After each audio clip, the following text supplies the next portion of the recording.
What's up? This is Jake from Judiciary. We are on tour in Chicago, Illinois right now with Exhumed, Gatecreeper, and Necrot. And this is the craziest tour story that came to my mind. So we were on tour with Vein and Fuming Mouth.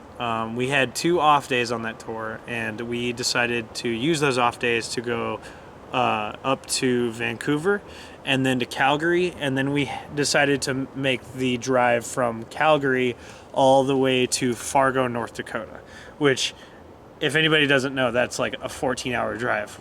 But we were like, we can make it, it's fine. And so we played the Vancouver show. It's cool. We decided to stay there at a friend's house. But we made like the rule. It's like, okay, we got to leave at 5 in the morning because we're trying to get to Calgary. It was like snowing outside already, but it wasn't bad. We got to get to Calgary. We have some friends in Calgary, so we wanted to hang out with them too.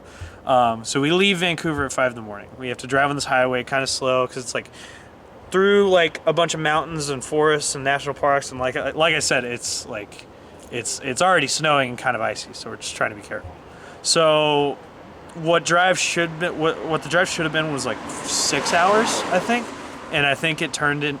We drove 8 hours, and we get like an hour, maybe 45 minutes outside of Calgary, and we go to standstill traffic, and it's like it's fine. Like we're just like, oh, maybe there was a wreck or something. So then an hour passes, and then 2 hours pass, and then 3 hours pass, and then 4 hours pass. Eventually, we are panicking, and we are like, okay, like, what's going on? We figure out that Alberta has declared a state of emergency. The highway shut down because none of the semis had chains on their tires, so they couldn't make it up these like steep hills in the mountains. So they would just like slide back down, and they were blocking up all this traffic. So we stayed on that highway for 7 hours. We ended up canceling our Calgary show, and we're like, okay, well, we gotta get to Fargo. Like, that's our next move. And so after 7 hours of sitting on that highway, we decide to we kind of find a side highway, but we have to like turn around onto the other side of the highway on the ice, in the snow, and everything. So we drive on like the shoulder of the road and are trying not to fall off this like huge median embankment thing the whole time. And we find like a service road turnaround, like probably 500 feet up. And so we turn around, we get on the highway, and we're like, okay, cool. Like, we still got to drive, but it's fine. So then we get to the highway that we're supposed to go. It starts snowing harder, and we figure out that the highway that we're on is literally up a mountain, up the side of a mountain, 2 lanes going like opposite direction of traffic, and we're behind a Greyhound and an ambulance, and we are seeing cars buried on the side of the road the whole way. We're panicking the whole time.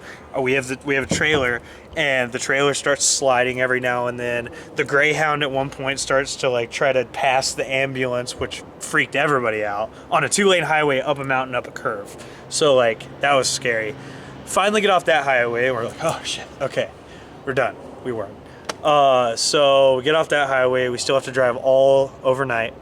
We get down to like the bottom, or like we're starting to go down through Alberta into like Montana. So we get like we're on this highway, and it's basically like a county highway. It's not like an interstate or anything like that. And we see a sign that says like no gas next 200 kilometers. So we're like, shit. And we pass that sign. We miss the turn to go to the gas station. At this point, it's like 5 or 6 in the morning, 5 in the morning.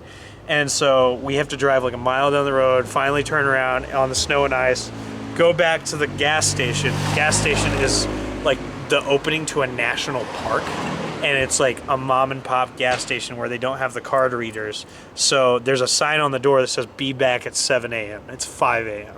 So we like sleep there for like an hour and a half, 2 hours. Guy finally comes, we gas up. Then we're not done. We still got to drive all the way through. We get to the border. We cross the border. I was like, oh, thank God. And then right when I'm texting one of my friends, I'm just glad all this stupid shit is over now. this back window right here just breaks out of nowhere. I don't know if it was from the weather, the pressure, a rock hit it or something, but it just shatters. And it is 20 degrees outside, I'd say. It is cold as hell. And so we ended up just like, we were so like delirious at that point from like all the shit that we had encountered that we just like we just started laughing and put like a cardboard box up to like kind of block it. So now we're in Montana, we still have to drive all the way to Fargo. I don't know how much time is from Montana to Fargo, but it was a lot. So we end up getting to Fargo at I think like 9:30. We have to play after Vane, which sucks. Shout out Vane. We had to play after Vane, which we weren't doing on that tour. We go to our friend's house, and we figure out that like since from the time we left Vancouver to the time we got to Fargo, we had spent about 48 hours in that van. I think like 40 actually.